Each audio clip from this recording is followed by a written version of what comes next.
When you go out and ask most people about their favorite girl groups, they always mention En Vogue, TLC and Destiny's Child. Those girl groups mostly never miss the spot. Till this day, Destiny's Child still relevant. They are one of the most iconic groups ever. They created timeless music and also they are really successful as solo artists. Beyoncé became a worldwide global superstar. A Kelly Rowland who became a worldwide superstar sold millions of records on her own. You have a Michelle Williams who created her own style of music, became a star on her own rights. Put all three of them in a group and you have a super group because all of them are really talented. Also you have a Letoya Luckett and a Latavia Roberson who were once part of the group, and we all know Letoya had her own success and found her own way to stay relevant in the music industry. The group was originally formed in the 90s. They started as Girls Time and moved on to become Destiny's Child. Letoya Luckett, Beyoncé, Kelly Rowland and Latavia Roberson worked very hard to get their first record deal, and they had a crazy work ethic. They started to rehearse since they are 9 years old. Nobody forced them to do that. They did that because it was their passion. After ups and downs, they were signed by Columbia Records. In 1998, they released their first self-titled album, Destiny's Child. It became a worldwide hit with singles like No No No and With Me. In 1999, they released their second album, The Writing on the Wall, with hit singles like Say My Name, Bugaboo, Jumpin' Jumpin', Bills Bills Bills, and more. Many people felt like that is the best Destiny's Child album ever. After all the success of the second album, during promotion and touring, problems start to become bigger in the group. It was Letoya and Latavia against Beyoncé, Kelly and the management. In the early 2000s, Letoya and Latavia were kicked out from the group. They were replaced by Michelle Williams and Farrah Franklin. Immediately they tried to build a friendship, a sisterhood, a bond to let the public know that Destiny's Child is not over. Farrah Franklin appeared in 2 Destiny's Child videos, Say My Name and Jumping Jumping. After 6 months working with Destiny's Child, she decided to leave the group. The group were forced to become a trio and they became better, bigger, more successful. And it was perfect for the marketing because Kelly was the girl with the red hair, Beyoncé was the girl with the blonde hair, and Michelle was the girl with the black hair. 3 beautiful black women who became trendsetter with their talent, with their music in the pop world. In 2001, they released their third album, Survivor. It charted in over 90 countries at #1 and became one of the most successful Destiny's Child albums ever, with singles like Survivor, Independent Woman, Bootylicious, Emotions, Nasty Girl. After all this major success, they went to a hiatus and focused more on their solo careers. All 3 members had major success on their own, but despite all the success they created as solo artists, they decided to come back in 2004 and they released their last and final album, Destiny's Fulfilled, which became a huge global success worldwide. With singles like Lose My Breath, Soldier, Cater to You, Girl, they fulfilled their destiny. Over the years, they maintained their friendships and they became more than friends. They are like sisters. They support each other, are on each other's projects. Beyoncé invited Kelly and Michelle to her Super Bowl performance, also to her Coachella performance. Michelle invited Kelly and Beyoncé to her Stellar Awards performance. She featured Kelly and Beyoncé to a hit song, When Jesus Say Yes, which became a global hit. Kelly featured Michelle and Beyoncé to one of her songs, You Changed. Not just that, but Michelle invited Letoya Luckett to be the lead actor to one of her music videos, If I Had Your Eyes. Michelle and Letoya became very good friends over the years. She also met with Latavia Roberson and they liked each other a lot. After Letoya Luckett and Latavia Roberson were kicked out from Destiny's Child, there's Hugh Matthew Knowles, Kelly and Beyoncé. They wanted a fresh start in the music industry, so they tried to recreate a new girl group, which was really talented, but it didn't work out. If you want to know more about that, you can watch this video on my channel.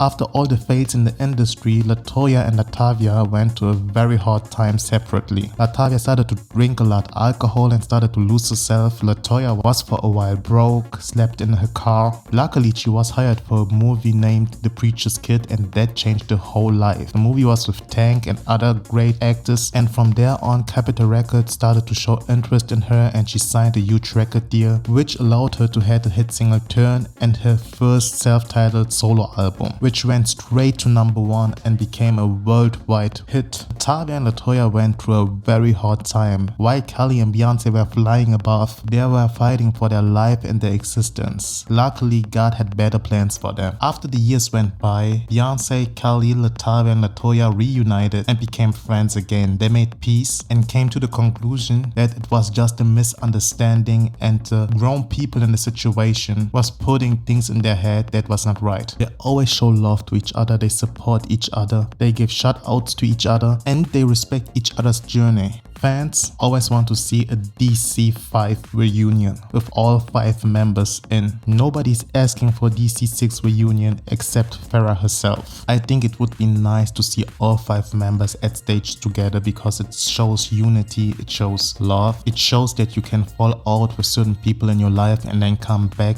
and become even better friends. And despite all the success that Beyoncé had in a solo career, she still mentioned Latavia and Letoya in her life, which means she never forget about them and she always appreciated their talent, the friendship and the time they shared together. I think another thing that would make this reunion so interesting is we never had a girl group with so much amazing talent collectively and individually because they have hits together and almost all of them had solo hits. It would be interesting to see Beyoncé come out and sing some of her solo hits, Kelly comes out, sing some of her hits, Michelle comes out and sing maybe When Jesus Say Yes, and then Letoya comes out and sing Turn. Michelle has a very strong gospel voice. She has some of those songs who can take you really back to church, and that's what you need to bring on stage. Right now people are speculating if it's possible that Destiny's Child comes back as DC5. Maybe it will happen, but I don't think that Latavia and Letoya will sing all the songs. I think there will be a certain segment where they will sing some of the songs, but I think even seeing all 5 of them on the same stage will make the world happy. Tell me what you think about that. Do you think that we need a DC5 moment, or are you fine when they still DC3? I need to see some of your comments. If you like the video, thumbs up, like, subscribe to not miss any other videos. If you want to know more about Letoya, Luckett and Latavia Roberson's 90s girl group Angel, then click now to the next video and watch it. See each other next time. Bye.